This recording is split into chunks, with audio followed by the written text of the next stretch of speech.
जम्मू कश्मीर से बड़ी खबर आपको बता दें। जम्मू कश्मीर में मूसलाधार बारिश के बीच शोपियां में सर्च ऑपरेशन देखा जा रहा है। राष्ट्रीय राइफल्स और सीआरपीएफ की 178वीं बटालियन का मुश्तरका ऑपरेशन गुज़िश्ता कई दिनों से चल रहा था। शोपियां के कई इलाकों में सर्च ऑपरेशन।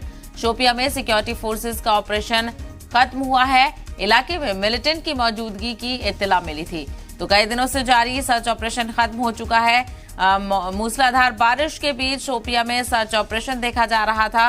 राष्ट्रीय राइफल्स और सीआरपीएफ की 178 बटालियन का मुश्तरका ऑपरेशन ये था।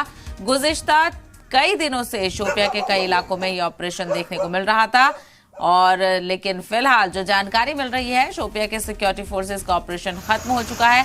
मजीद जानकारी भी हासिल करने की कोशिश करेंगे, लेकिन फिलहाल इलाके में मिलिटेंट की मौजूदगी मिली थी और उसके बाद सिक्योरिटी फोर्सेस ने सर्च ऑपरेशन शुरू किया था। हालांकि बारिश के पेश नजर भी और सर्च ऑपरेशन देखा जा रहा था। लगातार तलाशी मुहिम देखने को मिल रही थी, चूंकि मिलिटेंट्स के होने की इलाके में इत्तला मिली थी। इत्तला मिलते ही फौरी तौर पर कार्रवाई करते हुए सीआरपीएफ और पुलिस मौके पर पहुंची।